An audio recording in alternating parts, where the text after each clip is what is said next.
And right now, we shall be moving on to another conversation, and this is Rugby League. And would like to apologize. We'd mentioned earlier about having a conversation from Nyamasari about the Winam night, and joining us on Zoom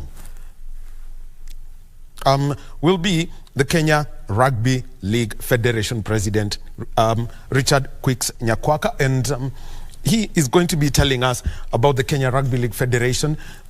They have received sponsorship last week, and that means, and also they have started the season and it's running, and this weekend we're going to be having action. So let's now move over to Zoom. Quicks Nyakwaka is going to be joining us from Maputo, Mozambique via Zoom. And a very good morning to you, Quicks. Greetings to you, and tupatie salamu kwanza ya Maputo. Obrigado, home. Even wasema asante hapa. Aha. Obrigado. Yes, I am very well. And now we can start the conversation here, you know, basically about the 2023 league season and the entire outlook for it. Let's just tell us about that and Rugby League. I mean, it's coming up also far. We just did our third fixture over the weekend. We got 7 teams in the top league, and then you got we're developing the second division already, which is exciting. And then we also have a ladies league that has started also with 4 teams. So it's picking up traction, and we're all very excited to see it move forward this season, and we will get more talents, play the games, schools and mtaani and stuff like that. So let's just start with the one that you've mentioned there, having a women's competition. 4 teams for a start. How has been the adoption of Rugby League, which is basically 13-a-side rugby, different from Union, by the women's side? I mean, it's been exciting. You know, one major opportunity we have in Kenya and Africa as a whole is availability of youth and talent.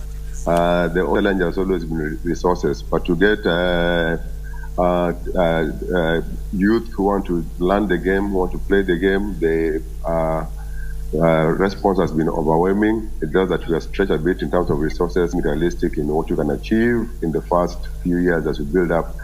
But the pool talent is fantastic. Now our main challenge is to get the resources in, and also to be able to control the quality of the talent that we develop. You know, as the game grows, all departments need to grow. You need to have more quality coaches coming through, more quality referees coming through, more team managers coming through, and that is how you train more coaches, you train more referees, they're able to train for you more quality players.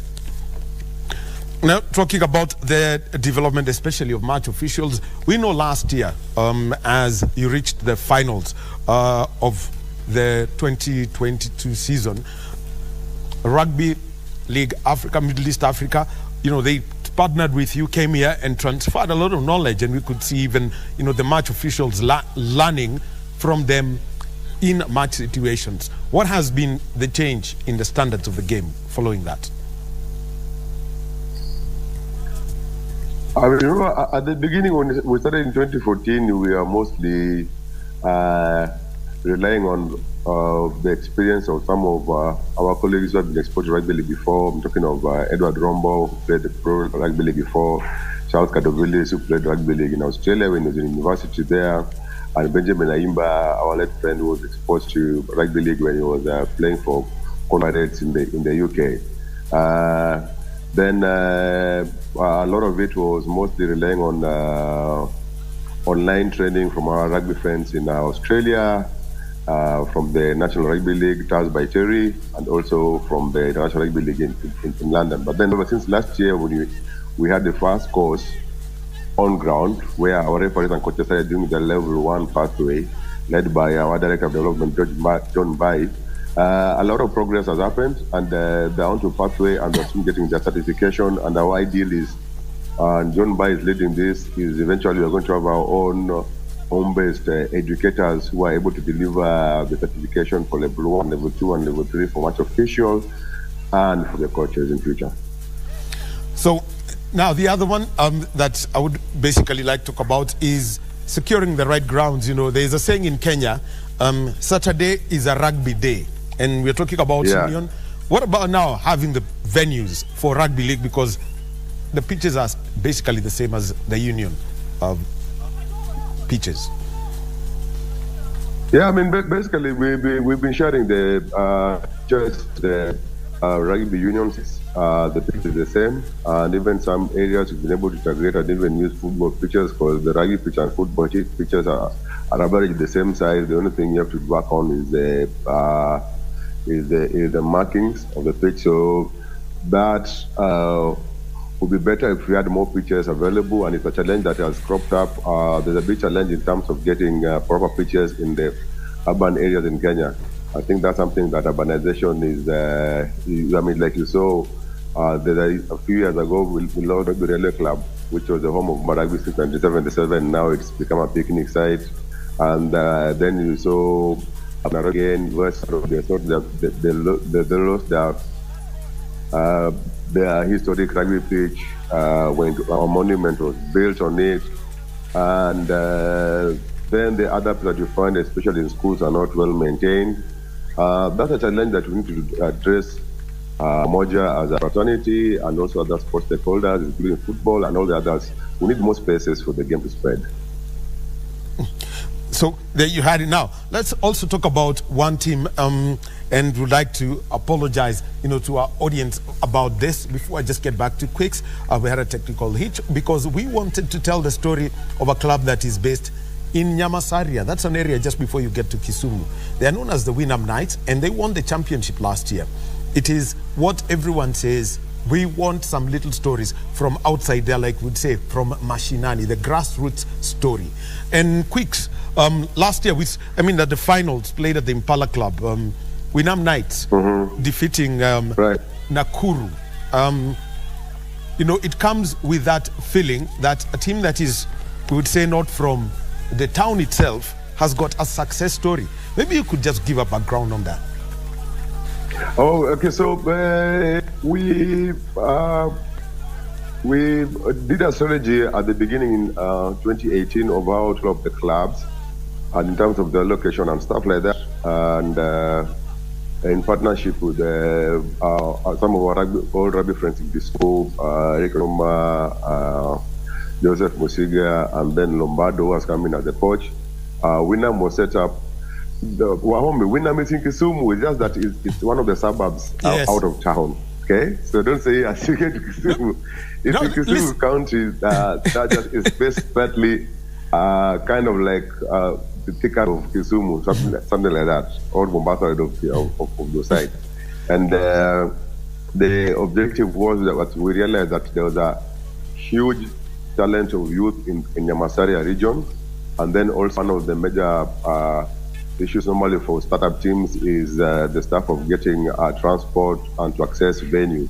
And we realized that a majority of these players would basically be walking to training because they all live around that area. It's a mushrooming residential area. A long time it was mostly vacant and rural homes, and it's become cosmopolitan. So that strategy has worked well. They've worked very hard. We congratulate them, and they keep doing their upcoming clubs in our league. There's Ngong Road, Ngong Town Walls, so working up well, Valorant staff. We've got Wolves based in Nairobi CBD, we've got Killer Sharks in Kitenga, and stuff like that. So that's really the story. And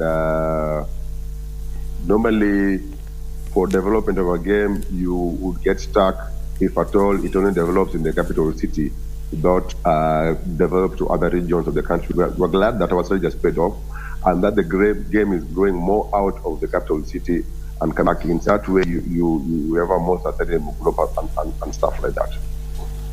Now, we've seen also about some the other competitions that have been set up. We can talk about the Premiership, always a premium product, but you also have got the Challenge Cup, the Kenya Rugby League Cup, and also let's talk about those two competitions before we bring in the nines.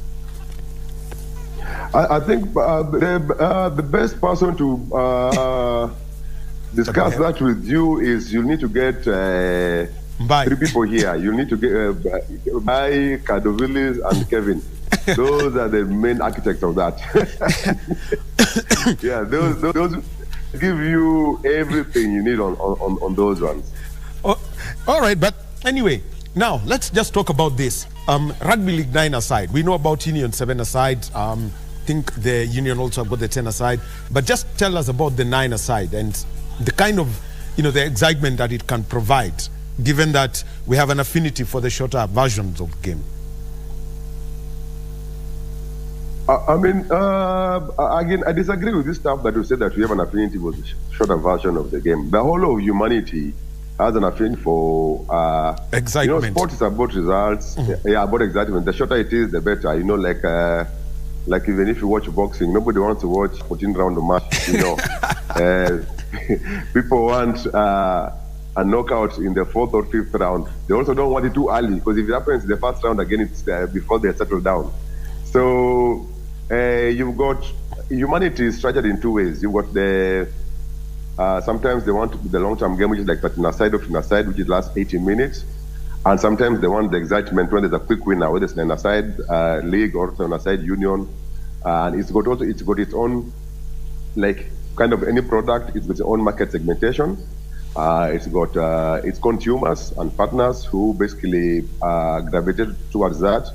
And that just goes again to define for you what we call the duality of man.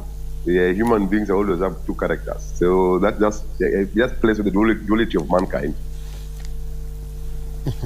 Okay. Hey, now let's now talk about the national team setup and the opportunities that were there. We know the national team was in Ghana. They played in the what we call the Middle East, Africa, getting invited. The Africa Cup. Just tell us about that. That was great. That was arguably our first international engagement for the national team. Remember, we had an earlier one in 2014 against the Italian team that we started in Watamu at Gede Primary School, and that was just like an ad hoc in the test. This was the first proper one where another created, and now we actually got ranked. And after participating in that tournament, by the end of December last year, we are currently ranked number entry level. We are ranked number 32 in the world, which for us is a great motivation to just show you that Wahome, in less than 2 years, we've already been ranked 32 out of about, I think, almost 55 or 60 countries in the world. That just shows you the potential that rugby league and rugby has in Kenya in terms of us becoming a global superpower and getting opportunities for everybody that is sustainable for the future. So already we're ranked 32. This year we are going to play a domestic league up to around August, and then we'll have a window for the international test matches. Of course, there's ongoing talks about incoming tours and outgoing tours. Of course, remember the old story of South Africa tour is back on the table. It's still negotiating with sponsorship. We'll see if we can pull it off in September this year. John Baye has been in talks with Ghana, who are already interested for home underway, and a couple of other national teams. So we'll see how that found in the next few months. All right, Quicks, and basically, the South Africa one. I mean, we've waited for that one. That would be a very, very huge one, and we hope that it does materialize. And yeah, finally, some good news happened last week for the federation. Just tell us, because it's now you've got a new partner and the impact that the new partnership will have in terms of growing the game. Of course, always getting partnership on board creates the momentum and creates opportunity to bring in the that we really need to run the federation. And again, Wahome, for this one, our head of commercial is the vice chairman, Charles Kadovilis. He's the one who sticks up all these deals. He'll give you everything. But basically, what you have with the Mozart is that all the trading, we are cross-trading, all the trades that are done on our platforms, they get revenue, they share with us and stuff like that. But Get Kadovilis, he'll give you the biggest picture. and the plan for this, because he worked on it and has done a fantastic job, and he has the vision for it and stuff like that. He runs with all our commercials. Me, basically, I'm head of Porojo. There is no way you can be head of Porojo because you're president of a federation. Yeah, the work of the president is Porojo, Marongo, na Ukweli. No, Ukweli. If you want to. It has to be Ukweli. Marongo na Ukweli. Yeah, so that's coming up. We are in talks with others who are expressed interest, and we hope to close the deals in the next couple of weeks. And then we mash it up, and from there, and then there's a place now we want to knock doors on it. Also, schools rugby also. Okay, all right. Thank you very much, Quicks Nyakwaka. And just so, as we're finishing, there is an interesting way of getting into the membership of rugby league globally. What are the steps that Kenya Rugby League has made in terms of getting to that level? It's been a series of processes and systems put in place in terms of governance guidelines, policies on how to register clubs, technical education, development, because for you to get full affiliation, you must have a league that's running minimum 6 clubs. You must then have a second division. You must then have a ladies competition. You must then also develop, which we're already doing, have an age-grade system in place where you're under 18 and under 16, both ladies and men, participating in tournaments at the beginning and eventually leagues and eventually schools. And also at the same time, you must have a certain number of percentage development of coaches and referees every year. And that will be spread out equitably all over the major rugby regions of your terrain. So, ideally, at what stage is Kenya now before it can become what you would call 100% membership?